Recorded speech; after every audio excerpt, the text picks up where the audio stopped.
Assalamualaikum warahmatullahi wabarakatuh. Halo adik-adik semua. Jadi ketemu lagi bersama saya Muhammad Hairul Arfandi dalam program Smart School. Nah, hari ini kita akan melanjutkan lagi materi tentang matriks. Ini bagian terakhir dari matriks. Jadi kita langsung saja dari studio Smart School, generasi smart, berkarakter cerdas gitu.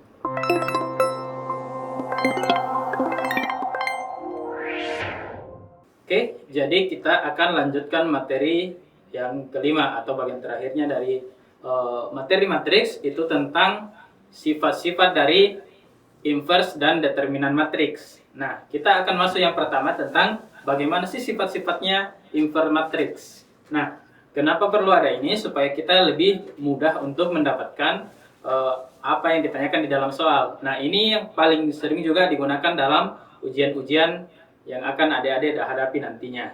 Oke. Nah, sifat inverse matriks. Nah, jika ada matriks A dan B merupakan matriks persegi yang berordo sama dan mempunyai inverse, maka berlaku sifat-sifat berikut. Jadi kalau misalkan ada matriks A dikali dengan inverse-nya, oke, jadi ada matriks A ini dikali dengan matriks A inverse atau A inverse-nya dikali matriks A-nya, maka nanti hasilnya adalah matriks identitas. Masih ingat ya, matriks identitas. Nah, kemudian yang kedua, jika misalkan ada matriks A kali B, oke, A kali B baru diinverskan, itu bisa dicari dengan cara kita inverskan dulu satu-satunya, kita inverskan dulu satu-satu baru kita kalikan. Tapi ingat, kalau misalkan A kali B, nanti hasil inversnya itu adalah B kali A. Ini A kali inverse kan di sini. Nah, di sini kita dapat nanti B inverse kali A inverse. Oke. Nah, kemudian ketika ada A inverse diinverskan lagi, maka akan kembali ke matriks awalnya. Nah, kemudian yang keempat, ketika ada matriks A pangkat N diinverskan, maka itu bisa juga dicari dengan kita inverskan dulu baru kita pangkatkan dengan N-nya. Kemudian kalau misalkan ada matriks K dikali A, ada suatu bilangan dikali dengan A, matriks A, kemudian nanti diinverskan, maka hasilnya itu bisa langsung dicari dengan seper K-nya atau bilangan itu dikali dengan inversnya A. Nah, kemudian yang keenam, ketika ada matriks A transpose yang diinverskan, itu bisa dicari dengan cara A diinverskan dulu matriks A-nya, baru ditranspose-kan. Itu sama saja nanti hasilnya. Yang terakhir, yang nomor 7, ketika ada suatu bilangan dikali dengan A inverse, oke, baru dipangkatkan N, itu bisa dicari dulu, itu bisa N-nya ini kita distribusikan masuk. Berarti K-nya dipangkat N, A inverse-nya juga dipangkatkan N. Oke. Nah, sifat matriks ini juga sebenarnya bisa dipakai untuk mencari matriks yang lainnya. Contohnya seperti yang di bawah ini. Jadi ketika misalkan ada matriks A inverse, A dikali matriks X, matriks A dikali matriks X sama dengan B. Oke, matriks A kali X sama dengan B, maka itu bisa mencari matriks X-nya.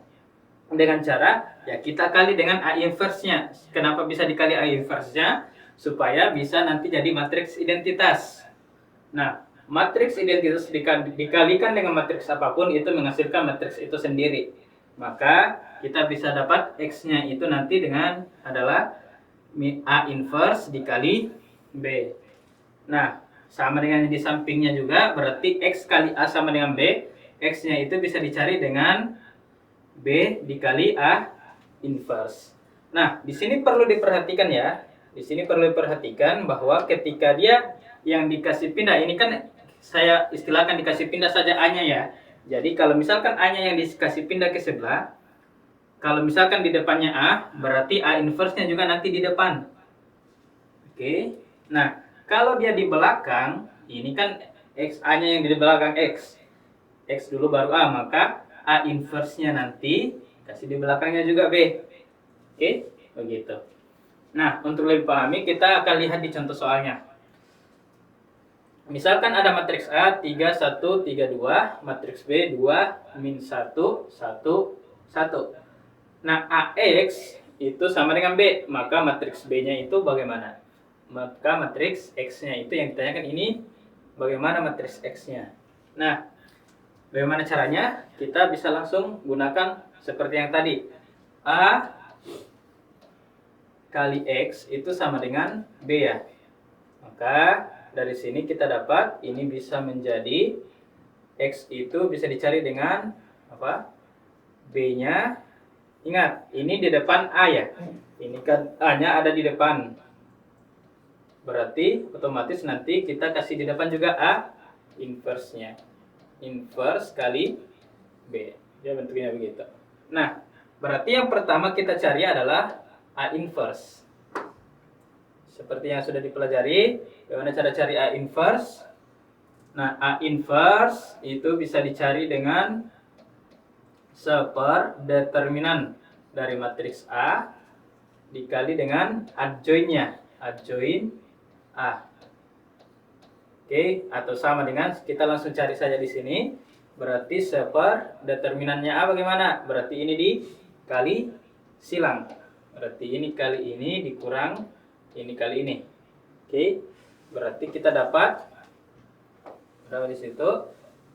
3 kali 2 6 dikurangi 1 kali 3 3. Kemudian dikali dengan adjoinnya A tadi bagaimana? Adjoinnya A itu kan tadi yang diagonal utamanya ditukar, berarti di sini 2, di sini 3. Kemudian selain itu diminuskan, berarti minus 1 sama minus 3. Jadi nanti A inverse-nya itu sama dengan berapa? A inverse-nya itu sama dengan 1/3 dikali dengan 2 min 1 min 3 sama 3. Oke. Nah, ini adalah A inverse-nya. Nah, bagaimana mencari X-nya?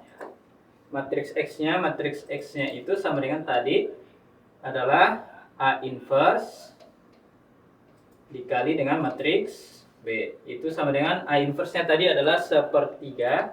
Jadi kita tulis saja dulu 1/3 dikali dengan matriksnya 2 minus 1 minus 3 sama 3. Kemudian dikali dengan berapa? Dikali dengan 2 minus 1 1 1. Nah, ini kita bisa langsung selesaikan saja. Kita kalikan dulu. Oke. Masih ingat ya perkalian matriks? Jadi kita kalikan dulu matriksnya. Jadi 1/3 dikali dengan 2 kali 2 itu 4. Oke. Ditambah dengan 1 kali min 1 berarti minus 1. Selanjutnya 2 kali minus 1 minus 2. Minus 1 kali minus 1 berarti ditambah dengan minus 1 lagi. Kemudian yang di bawah minus 3 kali 2 berarti minus 6 ditambah 3 kali 1 3. Kemudian di sampingnya lagi minus 3 kali minus 1 berarti 3. 3 kali 1 berarti 3. Ini ditambah ya. Jadi kita dapat 1/3 dikali dengan ini menjadi 3 minus 2 tambah minus 1 minus 3. Di sini juga minus 3. Di sini 3 tambah 3 6. Jadi kita dapat matriks X-nya bagaimana? Matriks X-nya itu bisa kita dapat dengan minus 3 kali 3 itu adalah 1. Oke. Minus 3 kali minus 1/3 dikali minus 3 berarti minus 1. Di sini minus 3 kali 1/3 minus 1. Ini kali ini berarti 2. Jadi ini adalah matriks dari matriks X-nya. Oke. Nah, untuk yang kedua, kita masuk di sifat determinan. Oke, kita lanjut langsung saja ke sifat yang kedua, itu adalah sifat determinan. Bagaimana sih sifat-sifat determinan matriks? Nah, yang pertama itu jika misalkan ada determinan A itu sama dengan 0, itu ketika apa? Determinan matriks itu bernilai 0 jika salah satu baris atau kolomnya terdapat unsur matriks yang semuanya nilainya 0. Nah, contohnya kayak misalkan yang di samping berarti P 2 1, 0, 0. Berarti nanti determinannya itu pasti sama dengan 0. Sama juga kalau 3 kali 3, misalkan ada matriks A. Misalkan ada matriks A-nya itu adalah, misalkan ada matriks A-nya 2, 5, 3, 0, 0, 7, 0, 0, 0, 5, 10, 13. Nah, ini pasti nanti determinan A-nya itu pasti sama dengan 0. Karena ada baris di sini yang ada salah satu baris di situ yang memuat angka 0 semua. Oke. Nah, sifat yang kedua itu ini determinan A transpose. Ini A transpose sama dengan determinan A. Jadi kalau kita mau cari determinan A transpose, ya sisa cari determinan A-nya saja. Oke.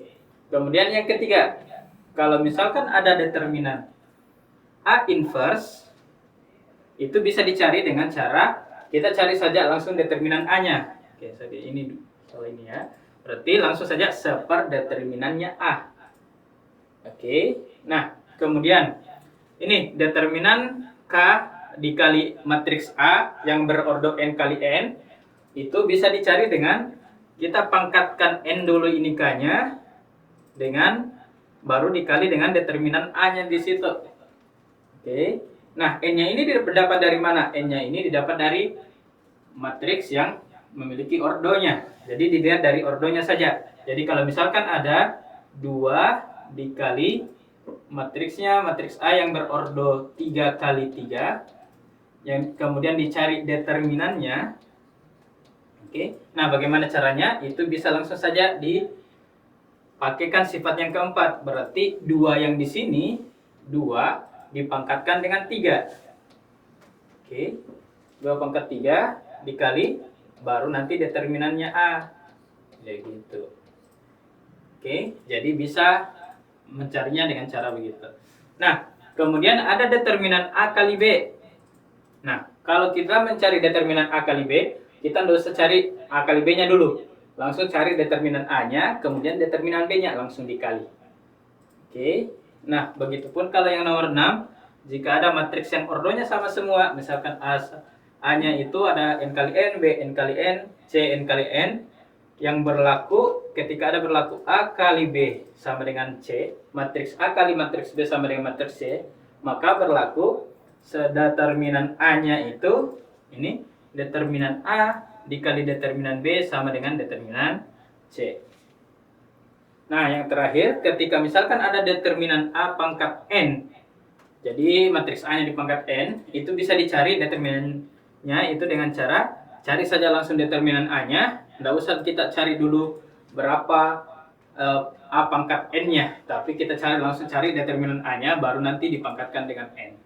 Oke, mudah-mudahan bisa dipahami ya. Nah, untuk contoh soalnya, kita bisa lihat di slide-nya. Contohnya misalkan ada, diketahui A inverse-nya itu adalah 1, 4, 2, 3. B-nya itu, matriks B-nya adalah 5, 1, 1, 3. Nah, ditentukan determinan dari A kali B. Oke, A kali B inverse diinverskan lagi. Berarti determinan A kali B inverse diinverskan lagi. Nah, ini bagaimana? Ini kita bisa menggunakan dua konsep. Yang pertama konsep determinan, yang kedua konsep inverse tadi yang sebelumnya kita pelajari. Maka ini kita bisa langsung, ini inverse-nya bisa kita substitusi masuk, berarti determinan ini, tapi jangan lupa ya, kalau misalkan inverse-nya itu ditukar. Berarti nanti di sini B inverse di-inversekan lagi, baru dikali dengan A inverse. Maka hasilnya di sini determinan berapa? Determinan B dikali A inverse. Oke. Nah, kita gunakan sifatnya lagi. Kalau perkalian diapain? Ya, bisa dipisahkan. Oke, berarti sama dengan determinan B dikali dengan determinan A inverse. Nah, kalau A inverse bagaimana determinannya? Berarti determinan B, kalau determinan A inverse itu bisa langsung dikasih ke bawah saja. Oke, berarti per determinan determinan A untuk hilangkan A inverse-nya. Atau ini kita tidak usah cari ya, karena apa? Karena yang kita ketahui di sini adalah yang A inverse-nya. Tadi determinan B, berarti nanti di sini menjadi determinan B dikali dengan determinan A inverse. Kita bisa ditulis determinan AB dikali dengan determinan A inverse. Oke, jadi kita bisa langsung cari saja determinannya masing-masing dengan yang di atas. Berarti determinannya B-nya berapa? Determinan B-nya kan yang dikali di sini. Kemudian ini juga dikali, berarti 5 kali 3 itu adalah 15 dikurangi dengan 1 kali 1, 1. Kemudian dikali dengan determinan A inverse. Determinan A inverse berarti 1 kali 3 berarti 3 dikurangi 4 kali 2, 8. Berarti kita langsung dapat di sini 15 dikurangi 1 berarti 14 dikali dengan 3 dikurang 8. 3 dikurang 8 berarti negatif 5. Jadi nanti kita dapat determinan A kali B inverse yang diinverskan lagi adalah berapa? Negatif 70. Jadi hasilnya nanti adalah determinan 70. Oke, untuk sifat-sifat yang lain silahkan dipelajari dengan baik lagi. Itu dicari contoh-contoh soalnya saja ya. Oke. Nah, untuk materi ini saya rasa cukup ya. Jadi untuk materi ini, untuk materi determinan dan inverse matrix, saya cukupkan sampai di sini. Nah, kita masuk nanti di materi yang lainnya lagi. Oke. Jadi untuk hari ini cukup. Mudah-mudahan apa yang kakak sampaikan bisa dipahami dengan baik. Jangan lupa terus belajar dengan baik supaya masa depan yang adik-adik impikan bisa tercapai dengan lancar. Oke, jadi untuk hari ini cukup. Assalamualaikum warahmatullahi wabarakatuh.